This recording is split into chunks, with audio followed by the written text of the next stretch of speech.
I spent years of my life deprioritizing my health in the name of money, in the name of success, in the name of other things that just seemed like they were a priority for whatever reason, And what I found is that when I started coaching, I had left Wall Street, but the habits I had carried with me. And so I had now found something that I felt was, vocationally a calling.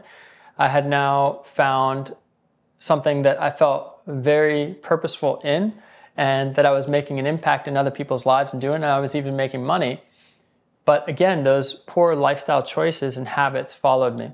And so a lot of people, they think that they need just a new path in life, but what they really need is to understand their true priorities.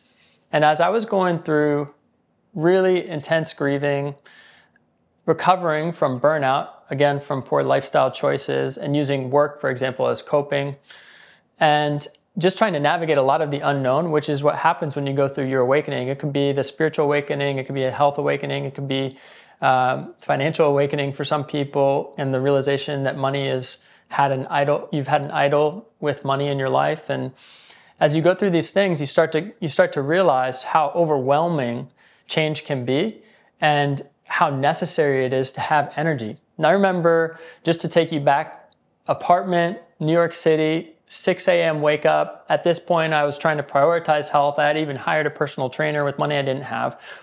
And I'm trying to get up in the morning, and I just kept hitting snooze for like 30 minutes, 40 minutes. And it was just a pattern. And I noticed I just couldn't get out of this pattern. And I thought to myself, I remember getting up one day thinking, I'm so tired of being tired.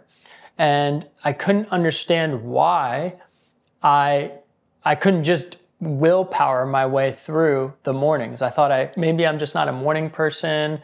Maybe, I'm just having a hard time in life. So something clicked to me one day when I realized, wait, I might need some help from somebody from a different perspective, not personal training and working out, not career, not entrepreneurship, not any of this stuff, not relationship. I actually might need, maybe there's something going on biologically in my body. And that's when I learned I had cortisol imbalances. My cortisol was high in the evening, low in the morning. It's supposed to be reversed, but I was wired at night and tired in the morning because of my hormonal imbalance. When you wake up in the morning, your cortisol is supposed to shoot up, your adrenaline is supposed to shoot up, and it's way more powerful than a cup of coffee. And if your body is responsive and functioning properly, you shouldn't have that much difficulty when you wake up. Well, I didn't know all of that because I really had never made health and understanding how my body's supposed to function a priority. So it wasn't until years later, and I'm on a year 10 or so, 8 to 10 of this health journey, health awakening now. And it wasn't until years later that really my mindset started to change around what was important for me in that day. Because what I realized is you can have a clear understanding of your God-given identity. You can have purpose. You can be doing what you feel called to do. You can have a family. You can be making great money, all of these things. But if you do not have energy, if you do not have health, if you do not have an understanding of how your body is made to function and how to help it function properly, well, how long do you think you're going to be able to do anything that God is calling you to? Or how well do you think you're going to be able to show up for your relationships or even the work that you have to do? And that was the case for me. I remember waking up one morning, I had what's known as vertigo, but it's kind of a catch-all for a lot of different things. And I was throwing up and I had to cancel all my calls that day. And I was like, man, this is not a way to live. And so I remember from that moment on, I was going to change things. And I realized that as I started to change my health, and as I started to get back to basics and understanding the 7 core pillars I'll explain in a second that I teach every client coming through boot camp as a foundation for a renewed mindset, as I started getting back to basics, I started to not just feel better, but I also started to have a lot more mental clarity. I started to have a lot more resilience. My frustration tolerance for challenges that would come my way with a lot of the unknowns in life, it started to increase. So that frustration tolerance for things that I maybe otherwise wouldn't have had capacity for in the past, or I would have gotten irritated by, agitated by, frustrated, angry with. I started to notice, wow, I'm actually handling problems and challenges and difficulties and from a lot more of a calm place, from a place of peace And it wasn't just, oh, it's because I'm reading my Bible, or, oh, I'm spending time in prayer. And those things are very powerful and definitely contribute to how your body is made to function by putting yourself in parasympathetic tone or a rested state.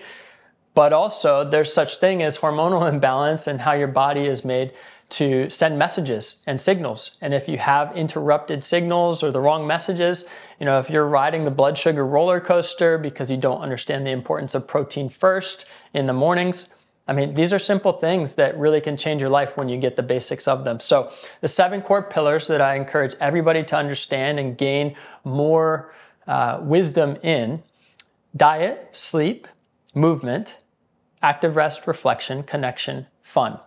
Sounds simple, but it's more about your mindset behind these things and the practicals of what you do when you have a renewed mindset. I'll give you a simple example.